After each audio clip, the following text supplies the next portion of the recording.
اقتدار کی کرسیاں قدموں میں جس ایمان کی بنیاد پر آتی ہے، خوشیاں جس ایمان کی بنیاد پر آتی ہے، بہاریں جس ایمان کی بنیاد پر آتی ہے، کیسر و کسریٰ کا تاجدار عرب کے صحرا نشینوں کو جس ایمان نے بنایا تھا، وہ ایمان کہاں ہے؟ وہ عقیدہ کہاں ہے؟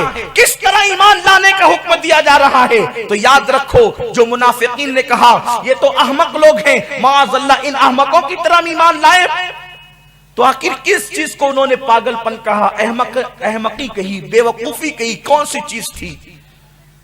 دونوں گروپ نماز پڑھتے تھے، دونوں گروپ روزے رکھتے تھے، دونوں گروپ رسول پاک کی صحبت میں بیٹھتے تھے، لیکن اللہ کو منافقین کا ایمان لانا قبول نہ تھا، اور صحابہ کا ایمان لانا اللہ کو ایسا پسند تھا کہ اللہ نے اس کو آئیڈیل بنا دیا، اس کو نمونہ بنا دیا۔ کیا چیز تھی؟ بات یہ تھی کہ وہ نبی کا صرف کلمہ پڑھتے تھے جسے منافق کہتے ہیں، اور صحابہ نبی کا کلمہ پڑھنے کے ساتھ ساتھ دیوانگی کی حد تک نبی سے عشق کرتے تھے۔ حضور کے وہ دیوانے تھے، ان کو اپنے باپ سے زیادہ نبی سے پیار تھا، ان کو اپنی ماں سے زیادہ نبی سے پیار تھا۔ ہاں وہ دیوانے ایسے ہو گئے تھے کہ جب حضور تھوکتے تھے تو وہ تھوک زمین پہ گرنے نہیں دیتے تھے، وہ تھوک اپنے ہاتھوں میں لیتے تھے اور اس کو اپنے چہرے پہ ملتے تھے۔ حضور جب وضو کرتے تھے تو وہ چاروں طرف سے حلقہ بنا کر کھڑے ہو جاتے تھے، حضور کے وضو کے قطرے زمین پہ گرنے نہیں دیتے تھے، وہ اپنے ہاتھوں میں لے کر اپنے چہرے پہ ملتے تھے، اپنے سینے پہ ملتے تھے، اور پھر اگر کسی کے ہاتھ میں وہ پانی وضو کا نہیں آتا تو دوسرا صحابی وہ وضو کا پانی ہاتھ میں نہیں آتا تو جس کے ہاتھ میں پانی آتا اور وہ اپنے سینے پہ مل چکا ہوتا، وہ صحابی اس ہاتھ کو اپنا ہاتھ مس کر کے پھر لیتا اور اپنے چہرے پہ ملتا۔ تو یہ تھوک پینے کی ادا، یہ وضو کے قطرے پینے کی ادا، یہ حضور کے وضو کے قطرات اپنے سینے پہ چہرے پہ ملنے کی ادا، یہ دیکھ کر منافق کہتے تھے دیکھو ان پاگلوں کو، دیکھو ان احمقوں کو، لیکن اللہ کہتا ہے یہی ادا تو ان کی پسند ہے، اس لیے کہ کلمہ تو سب پڑھ سکتے ہیں لیکن یہ ادائیں انہی کی ہوگی جن کے دل میں ایمان موجود ہوگا۔